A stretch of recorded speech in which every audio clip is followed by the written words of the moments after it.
नमस्कार दोस्तों, मैं हूं अतुल यास। मैथ्स वर्ल्ड में आप सबका स्वागत करता हूं, जहां पे हम सीखते हैं कंप्लीट कंसेप्चुअल मैथमेटिक्स, वो भी आसान भाषा में। आज क्या सीखने वाले ये देखते हैं। तो क्लास 10 के सीबीएसई मैथमेटिक्स में से हमने लिया है चैप्टर नंबर 7 कोऑर्डिनेट ज्योमेट्री। उसमें से हम सॉल्व कर रहे हैं एक्सरसाइज 7.1। सॉल्व ही नहीं कर रहे हैं, समझ रहे हैं और उसको अप्लाई भी कर रहे हैं। किसको अप्लाई कर रहे हैं? डिस्टेंस फार्मूला को। डिस्टेंस फार्मूला हमने ऑलरेडी, ये जो था हमारा डिस्टेंस फार्मूला, क्या है हमारा डिस्टेंस फार्मूला?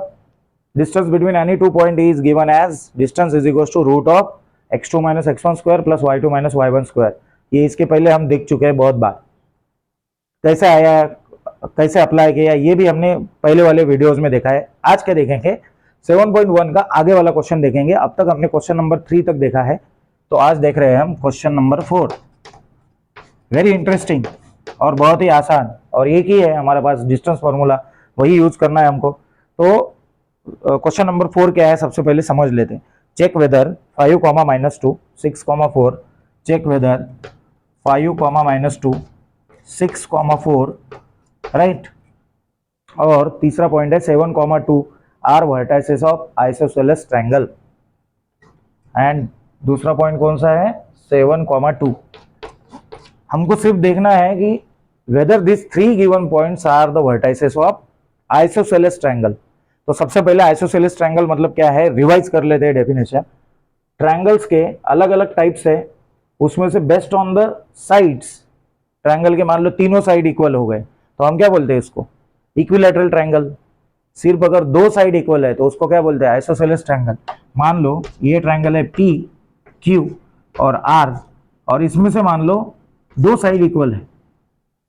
पी क्यू का लेंथ मान लो 7 है और इसका भी 7 है, तो क्या बोलेंगे इसको? Isosceles triangle. तीनों इक्वल है तो इक्विलैटरल ट्रायंगल। तीनों भी अनइक्वल है, एक दूसरे से अलग अलग है तीनों भी, तो स्केलियन ट्रायंगल। ये तो हमको पता होना चाहिए यहां तक। तो मान लो इसका लेंथ है 7, इसका लेंथ है 7 और इसका कुछ पकड़ लेते हैं 6 या कुछ 8 पकड़ लेते हैं, क्योंकि ये ट्रायंगल ही फॉर्म नहीं होगा। फिर हमारे ट्रायंगल फॉर्म होने के लिए कंडीशन क्या है? किसी भी दो साइड का सम तीसरे से ज्यादा आना चाहिए फॉर ऑल 3 पेयर्स। तो ये ट्रायंगल हो गया हमारा आइसोसेलेस ट्रायंगल में दो साइड इक्वल होनी चाहिए। तो अब हमको ऑलरेडी दिया है कि भाई ये 3 पॉइंट एक ट्रायंगल फॉर्म कर रहे हैं। ऑब्वियसली 3 पॉइंट है, मतलब ये कोलिनियर है नहीं 101%।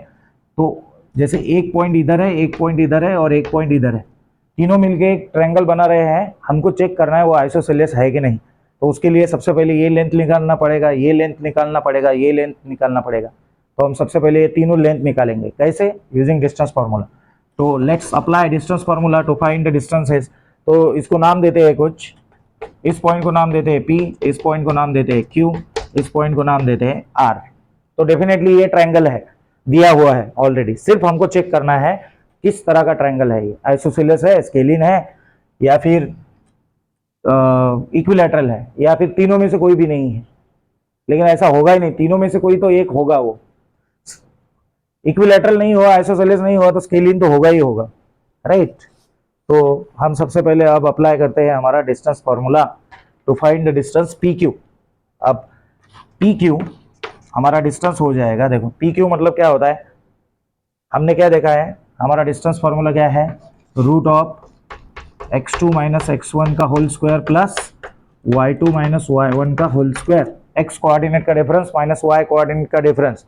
तो यहाँ पे 6 - 5, तो हम लेंगे यहाँ पे 6 - 5, तो 6 - 5 का होल स्क्वायर प्लस 4 - -2 का होल स्क्वायर, 4 - -2 का होल स्क्वायर। तो ये वाला आ जाएगा हमारा डिस्टेंस। कितना आ जाएगा? देखो 6 - 5 मतलब कितना आ जाएगा? 1। सो रूट ऑफ 1 का स्क्वायर प्लस 4 - -2, मतलब ये माइनस इंटू माइनस प्लस हो जाएगा। 4 + 2 मतलब 6 हो जाएगा। 6 का स्क्वायर आ जाएगा 36, और ये हमारा आंसर आ गया रूट ऑफ 36 + 1 आ जाएगा 37। तो पहला डिस्टेंस मिल गया हमको P Q using distance formula root of 37। दूसरा डिस्टेंस निकाल लेते हैं वैसे ही यूजिंग ये फार्मूला। कौन सा formula? Distance formula P Q. अब क्यू आर निकाल लेते हैं। क्यू आर मतलब क्या हो जाएगा? रूट ऑफ, फिर से आर के एक्स कोऑर्डिनेट में से क्यू का एक्स कोऑर्डिनेट, तो 7 - 6 कितना हो जाएगा? 7 - 6 का होल स्क्वायर प्लस सिमिलरली यहाँ पे 2 माइनस 4 का होल स्क्वायर, 2 माइनस 4 का whole square is equal to root of 7 minus 6 कितना आ जाएगा 1 का स्क्वायर, प्लस यहाँ पे 2 माइनस 4 आ जाएगा माइनस 2 का होल स्क्वायर।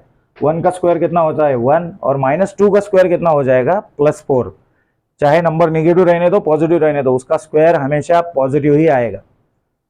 कैसे आएगा ये मैंने पहले बताया, अगर आपको चाहिए तो अभी भी बता देता हूँ। जैसे -2 का स्क्वायर हो जाएगा -2 इंटू -2, माइनस इंटू माइनस क्या हो जाएगा +2 इंटू 2 कितना आ जाएगा 4। चाहे +2 कर लो -2 कर लो, दोनों का स्क्वायर तो आएगा +4 ही। ये तो 100% ट्रू है। तो यहाँ पे ये आ जाएगा -2 का स्क्वायर 4, 4 + 1 इज 5। तो ये हो गया हमारा √5। ये वाला डिस्टेंस मिल गया हमको, सेकंड डिस्टेंस। अब हम निकालते हैं थर्ड वाला डिस्टेंस। थर्ड वाला डिस्टेंस हमारा कौन सा है? अब हमने क्या निकाला, PQ निकाला, QR निकाला, अब PR निकालते हैं, मतलब फर्स्ट और थर्ड। तो फर्स्ट और थर्ड डिस्टेंस निकाल लेते हैं PR। तो PR हो जाएगा हमारा स्क्वायर रूट ऑफ, फिर से यहाँ पे 7 माइनस 5, मतलब कितना आ जाएगा 7 माइनस 5 का होल स्क्वायर, प्लस यहाँ पे आ जाएगा 2 माइनस -2, ऐसे आ जाएगा 2 माइनस -2 का होल स्क्वायर। तो 7 माइनस 5 मतलब कितना होता है 7 माइनस 5 मतलब हो जाएगा 2 का स्क्वायर, प्लस यहाँ पे 2 माइनस -2 मतलब माइनस इंटू माइनस प्लस, तो ये हो जाएगा 2 + 2 मतलब 4, 4 का स्क्वायर आ जाएगा 16, और स्क्वायर रूट ऑफ 16 + 2 का स्क्वायर, 2 का स्क्वायर आता है 4, 4 + 16 इज 20, तो √20। तो एक तरफ देखो यहाँ पे आ गया एक डिस्टेंस आ गया PQ मतलब √37, एक आ गया √5 और एक आ गया √20। क्या तीनों में से कोई दो डिस्टेंस सेम है क्या? अगर ये ट्रायंगल बनाएंगे तो तीनों अलग अलग आएंगे। ये अगर 37 देखेंगे तो 37 मतलब लगभग 6 आया, √5 मतलब लगभग 2 पॉइंट समथिंग आया, और √20 मतलब कितना आ जाएगा ये आ जाएगा लगभग हमारा 4 पॉइंट समथिंग। तो तीनों में से अगर कोई भी दो डिस्टेंस इक्वल होते, तीनों साइड में से दो साइड इक्वल होते तो क्या बोलते हैं आइसोसेलेस। तीनों इक्वल होते तो इक्विलैटरल, और तीनों भी इक्वल नहीं है। यहाँ पे देखो एक आया √37, एक आया √5 और एक आया √20। So these are the vertices of triangle but this is not a isosceles triangle. So हम यहाँ पे आंसर लिखेंगे the given vertices are not the vertices of isosceles triangle, they are the vertices of scalene triangle। scalene मतलब तीनों अलग अलग है। तो इस तरह से हमने क्वेश्चन नंबर 4 देखा है यहाँ पे। तो बस आज के लिए इतना ही, उम्मीद है आपको समझ में आया होगा। चाहे तो आप इसका स्क्रीनशॉट निकाल सकते हैं। फिर मिलेंगे एक नए दिन नए वीडियो में नए टॉपिक के साथ। तब तक के लिए keep practising maths. Thank you.